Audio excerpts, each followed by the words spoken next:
COVID-19 ವಿರುದ್ಧ ಸಂಘಟಿತರಾಗಿ ತಾಲೂಕಿನ ಎಲ್ಲಾ ಕೆಲಸಗಳು ಆಗಬೇಕು ಅಂತ ಬಂಟ್ವಾಳ ಶಾಸಕ ರಾಜೇಶ್ ನಾಯಕ್ ಉಳಿಪಾಡಿಗುತ್ತು ಹೇಳಿದ್ದಾರೆ. ಬಂಟ್ವಾಳದ ಬಂಟರ ಭವನದಲ್ಲಿ ನಡೆದಂತ ಬಂಟ್ವಾಳ ವಿಧಾನಸಭಾ ಕ್ಷೇತ್ರದ ಗ್ರಾಮ ಪಂಚಾಯತ್ ಅಭಿವೃದ್ಧಿ ಅಧಿಕಾರಿಗಳ ಸಭೆಯಲ್ಲಿ ಅವರು ಮಾತನಾಡಿದರು.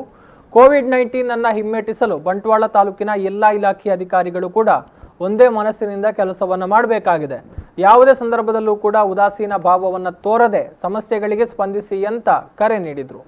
ಬೇರೆ ರಾಜ್ಯಗಳಿಂದ ಬರುವಂತಹ ವ್ಯಕ್ತಿಗಳಿಗೆ ಪ್ರಥಮ ಹಂತದ ಕ್ವಾರಂಟೈನ್ ವ್ಯವಸ್ಥೆ ಮಾಡಲಾಗಿದೆ. ಆಯಾಯ ಗ್ರಾಮ ಪಂಚಾಯತ್ ಮಟ್ಟದಲ್ಲಿ ವ್ಯವಸ್ಥೆಗಳನ್ನು ಮಾಡಲಾಗಿದ್ದು ಇದರ ಸಂಪೂರ್ಣ ಮೇಲುಸ್ತುವಾರಿಯನ್ನ ಪಂಚಾಯತ್ ಮಟ್ಟದ ಪಿಡಿಒಗಳು ಮಾಡಬೇಕು ಅಂತ ಹೇಳಿದ್ರು. ಮುಂದಿನ ದಿನಗಳಲ್ಲಿ ಬೇರೆ ರಾಜ್ಯದಿಂದ ಎರಡನೇ ಹಂತದಲ್ಲಿ ಬರುವಂತಹ ವ್ಯಕ್ತಿಗಳಿಗೂ ಕೂಡ ಇದೇ ಮಾದರಿಯಲ್ಲಿ ವ್ಯವಸ್ಥೆಯನ್ನ ಮಾಡಬೇಕು. ಆ ಸಂದರ್ಭಗಳಲ್ಲೂ ಕೂಡ ಹೊಣೆಗಾರಿಕೆ ಪಿಡಿಒಗಳ ಮೇಲಿದೆ ಅಂತ ಹೇಳಿದ್ರು.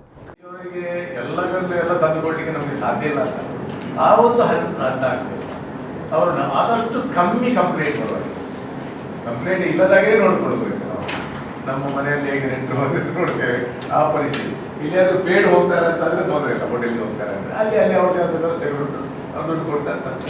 ಇಲ್ಲಿ ಆದಾಗ ಇಲ್ಲಿನವ್ರು ತರಿಸಲಿಕ್ಕೆ ಬಾರ್ದು ಅಂತೇನಿಲ್ಲ, ಅವ್ರಿಗೆ ಬೇಕಾದಂತೆ ತರಿಸ್ಬೋದು. ಆದರೆ ಅದಕ್ಕೆಂತ ಒಂದು ಹುಡುಗರನ್ನು ದಿವಸ 5 ನಿಮಿಷಕ್ಕೊಂದು ಹೋಗಿ ಅಂದರೆ ಪೇಟೆ ಅಲ್ಲ, ಬೇರೆ ಸಿಟಿಯಲ್ಲಿ ಅಂದರೆ ತೊಂದರೆ ಇಲ್ಲ. ಹುಡುಗರನ್ನ ಇಟ್ಟು ಅವ್ರಿಗೆ ಅಂಗಡಿಯಿಂದ ಸಾಮಾನು ಅಥವಾ ತಿಂಡಿ ತಗೊಂಡು ಬರೋದು ಅಂತ ಹೊಟ್ಟೆಲಿಂದ ತಿಂಡಿ ತರ್ಬೋದು. ಆದರೆ ಇಲ್ಲಿ ಹಾಗೆ ಆಗ್ತಿಲ್ಲ. ಈಗ ನೀವು ಎಲ್ಲ ವಿಲೇಜ್ ಸೈಡಲ್ಲಿ ಇಟ್ಟಿರಿ, ಅಲ್ಲೊಂದು ಹೋಟೆಲಿಂದ ತರಬೇಕಾದ್ರೂ ಭಾಳಷ್ಟು ಜವಾಬ್ದಾರಿ ಇದೆ. ನಾವು ಹೇಳಿದಾಗೆ ಅದು ಡಿಸ್ಪೋಸಬಲ್ ಇರಬೇಕು, ಅದರಲ್ಲಿ ಪುನಃ ತೊಡೆದು ತಿನ್ನುವಂಥ ವ್ಯವಸ್ಥೆಗಳು ಇಲ್ಲ, ಅವ್ರು ಹೊರಗಿಂದ ತರೋದಂಥದ್ದು ಅಂಥದ್ದೆಲ್ಲ ವ್ಯವಸ್ಥೆಗಳಿದೆ. ಈ ಎಲ್ಲ ವ್ಯವಸ್ಥೆಗಳನ್ನ ಮತ್ತು ಮೇಯ್ನ್ ಆಗಿ ಅಂದರೆ ಅವರು ಅಲ್ಲಿಂದ ಬಂದು ಚೆಕ್ ಪೋಸ್ಟ್ ಇಲ್ಲ. ಇನ್ನು ಬಂಟ್ವಾಳದ ತಹಶೀಲ್ದಾರ್ ರಶ್ಮಿ ಎಸ್ಆರ್, ತಾಲೂಕು ಪಂಚಾಯತ್ನ ಕಾರ್ಯನಿರ್ವಹಣಾಧಿಕಾರಿ ರಾಜಣ್ಣ, ಆರೋಗ್ಯಾಧಿಕಾರಿ ಡಾಕ್ಟರ್ ದೀಪಾ ಪ್ರಭು ಮೊದಲಾದವರು ಸಭೆಯಲ್ಲಿ ಹಾಜರಿದ್ದರು.